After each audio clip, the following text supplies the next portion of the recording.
আজকে একজনের চ্যালেঞ্জে এই কুরকুরে রেসিপিটা বানিয়েছি, একদম ক্রিসপি।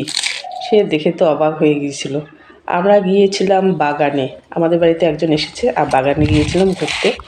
বাগানে দেখতে দেখতে বলছে, সব জিনিস দিয়ে তুই রান্না করতে পারিস? কলার গাছ দিয়ে কী কী রান্না করতে পারিস? আমি তো কলার গাছ দিয়ে অনেক কিছু হয়, রসা হয়, ঘন্ট হয়। তুই কলার গাছে তুই চিপস বানাতে পারবি? আমি বলছি কেন পারবো না। দেখি কী করে বানাবি। আমি বলছি দেখ, আমি এখানে একটা কলার গাছ কেটে নিলাম, আর কলার গাছের থেকে 2-3টা এই যে ঢোল বলে না, ঢোল বলে, ঢাকনা বলে, কে কী বলে জানি না, এটাকে আমি তুলে নিয়ে আসলাম। কয়েকটা তুলে নিয়ে এসে এইভাবে কিন্তু পিস পিস করে কেটে নিলাম। আর প্রথমে যে কলার যে এটা মাঝখানের সামনেরটাকেও কেটে নিলাম, আবার পিছনের দিকেও কেটে নিলাম। ওই যে জালিদার ভাগটা আছে না, সেটুকুই কিন্তু নিব, 2 দিক থেকে ছুলে মাঝখানের যে জালিদার ভাগটা সেটে নেব, যা একদম জাল জাল দেখতে। এটা কেটে নিলাম। এইভাবে কিন্তু আমি সবগুলো ছুলে নিয়েছি। আর এই চিপসের মতন আর কি একটা টুকরো টুকরো ভাব করে নিলাম, যাতে চিপসের মতন দেখতে হয়।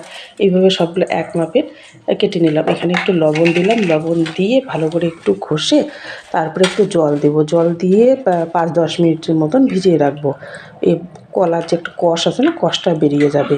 আর তারপরে কিন্তু এটা 10 মিনিট পরে এই যে চিপে তুলে নিব, একদম কলার মধ্যে কোনো কিন্তু কষ থাকবে না, জলটাও এক্সট্রা জলটাও বেরিয়ে যাবে।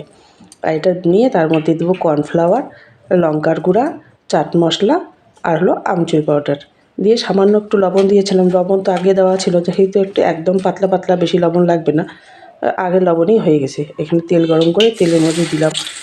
এত সুন্দর শব্দটা হচ্ছিল। প্রথমে ভাজার সময় তো আমি ভাবছিলাম যে হবে কি না, তারপরে দেখি যে না, সত্যি এত ক্রিস্পি হয়েছিল আর খেতেও কিন্তু দারুণ হয়েছিল।